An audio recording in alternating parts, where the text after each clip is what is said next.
ചരിത്രത്തിൽ മനുഷ്യന് ജീവിക്കാനാവശ്യമായ നിരവധി തത്വവീക്ഷണങ്ങൾ അതത് കാലത്ത് ഉണ്ടായിട്ടുണ്ട്. ഒന്നാം ലോക മഹായുദ്ധത്തിന് ശേഷം ജനജീവിതം താറുമാറായി കിടന്ന സാഹചര്യത്തിൽ ജർമ്മനിയിൽ ഉടലെടുത്ത ജീവിത വീക്ഷണമാണ് അസ്തിത്വവാദം. ഒരാളുടെ വ്യക്തിത്വത്തിനും സ്വതന്ത്ര ഇച്ഛയ്ക്കും പ്രാധാന്യം കൽപ്പിക്കുകയും യുക്തിയേക്കാൾ മനുഷ്യേച്ഛയ്ക്ക് മുൻതൂക്കം നൽകുകയും ചെയ്യുന്ന തത്വശാസ്ത്ര രീതിയാണ് അസ്തിത്വവാദം അഥവാ എക്സിസ്റ്റൻഷ്യലിസം. ഇച്ഛാനുസരണം വിധിയെ നിയന്ത്രിക്കാൻ കഴിയും എന്ന് വിശ്വസിക്കുക എന്നതാണ് ഈ വീക്ഷണത്തിൻ്റെ കാതൽ. ഇന്ത്യൻ സിനിമയിൽ എക്സിസ്റ്റൻഷ്യലിസം എന്ന തിയറിയിൽ നിന്ന് സിനിമ ചെയ്യുന്ന അപൂർവം ചില സംവിധായകരുടെ ലിസ്റ്റിൽ ഒന്നാമനാണ് ഇംതിയാസ് അലി. ഈ എപ്പിസോഡിൽ നമ്മൾ സംസാരിക്കുന്നത് ഇംതിയാസ് അലി സിനിമകളിലെ സ്ത്രീ കഥാപാത്രങ്ങളെക്കുറിച്ചാണ്. ഇംതിയാസ് അലിയുടെ സിനിമകളായ തമാഷ, റോക്ക് സ്റ്റാർ എന്നീ സിനിമകളിലെ നായിക കഥാപാത്രങ്ങളെക്കുറിച്ചാണ് ഇന്ന് നമ്മൾ ചർച്ച ചെയ്യുന്നത്. താര 2015 പുറത്തിറങ്ങിയ തമാഷ എന്ന ചിത്രത്തിലെ നായിക കഥാപാത്രമാണ് താര. ഈ കഥാപാത്ര സൃഷ്ടിയുടെ തത്വശാസ്ത്രപരമായ പ്രാധാന്യം അന്വേഷിക്കുകയാണെങ്കിൽ എത്തിച്ചേരുന്നത് ബുദ്ധിസ്റ്റ് മിത്തോളജിയിലാണ്.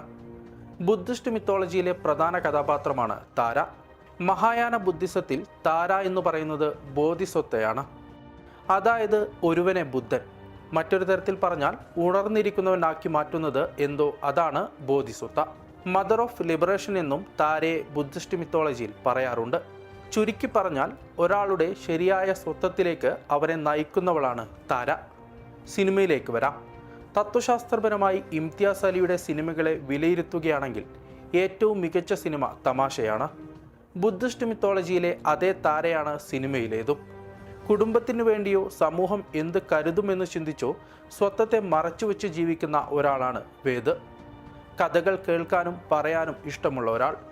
അയാൾ ഒരു ഫേക്ക് ഐഡന്റിറ്റിയിലാണ് താരയെ ആദ്യം പരിചയപ്പെടുന്നത്. പക്ഷേ അയാൾ ആ സമയങ്ങളിൽ ശരിയായി എക്സിസ്റ്റ് ചെയ്തിരുന്നു. പിന്നീട് താര വേദിനെ കാണുമ്പോൾ അവൾ ആദ്യം കണ്ട അല്ലെങ്കിൽ ശരിയായി എക്സിസ്റ്റ് ചെയ്യുന്ന വേദിനെയല്ല അവൾ കാണുന്നത്. താരയാണ് പിന്നീട് അവൻ്റെ ജീവിതത്തിൽ വെളിച്ചം നൽകുന്നത്. അവനെ ബുദ്ധനാക്കി ഉണർന്നിരിക്കുന്നവനാക്കി മാറ്റുന്നത് താരയാണ്. ഇംതിയാസ് അലിയുടെ റോക്ക് സ്റ്റാർ എന്ന സിനിമ പുറത്തിറങ്ങുന്നത് 2011 ഈ ചിത്രത്തിലെ നായിക ഹീർ കൗറും ചർച്ച ചെയ്യപ്പെടേണ്ട കഥാപാത്രമാണ്. റോക്ക് സ്റ്റാറിന് ശേഷം ഇംതിയാസ് അലി ഒരു ദേശീയ മാധ്യമത്തിന് നൽകിയ അഭിമുഖത്തിൽ സൂഫി കഥകൾ ഇംതിയാസ് അലി എന്ന കലാകാരനെ എത്രത്തോളം സ്വാധീനിച്ചിട്ടുണ്ട് എന്ന് പറഞ്ഞിരുന്നു. മുത്തശ്ശിയുടെ സൂഫി കഥകളിലൂടെയാണ് ബാല്യം വളർന്നതെന്നും അദ്ദേഹം പറഞ്ഞിരുന്നു.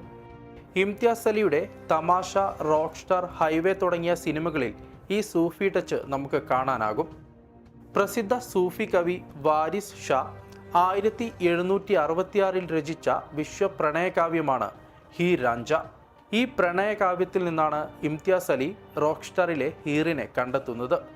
സൂഫി കഥ ഇങ്ങനെയാണ്. പാരമ്പര്യ സ്വത്തിൻ്റെ തർക്കത്തെ തുടർന്ന് ഇളയ സഹോദരനായ രഞ്ജയെ സഹോദരങ്ങൾ വീട്ടിൽ നിന്ന് ഇറക്കിവിടുന്നു. ഒരു ഓടക്കുഴൽ മാത്രമെടുത്ത് രാഞ്ച വീട് വിട്ട് ഇറങ്ങുന്നു. ഒരുപാട് അലച്ചിലുകൾക്ക് ശേഷം അദ്ദേഹം ഹീറിൻ്റെ ഗ്രാമത്തിലെത്തുന്നു. സൂഫി തത്വചിന്തയിലൂന്നിയ വരികൾ പാടിയാണ് രാഞ്ച ഓടക്കുഴൽ വായിച്ചിരുന്നത്. അദ്ദേഹത്തെ കേട്ടപ്പോൾ തന്നെ ഹീർ രഞ്ജയുമായി അനുരാഗത്തിലാകുന്നു. വീട്ടുകാർ എതിർക്കുന്നു. അദ്ദേഹത്തെ നാടുകടത്തിയ ശേഷം ഹീറിനെ മറ്റൊരു പുരുഷനുമായി വിവാഹം കഴിപ്പിക്കുന്നു. ഹീറിനെക്കുറിച്ച് പാടി രാഞ്ച നാടുകൾ താണ്ടുന്നു. കാവ്യത്തിൽ അവസാനം ഹീറിനെ വീണ്ടും രഞ്ജ കണ്ടുമുട്ടുന്നുണ്ട്. അവർ വീണ്ടും പരസ്പരം ഒന്നിക്കാൻ തീരുമാനിക്കുന്നു. പക്ഷേ ഹീറിൻ്റെ അമ്മാവൻ അവളെ വിഷം കൊടുത്തു കൊല്ലുന്നു.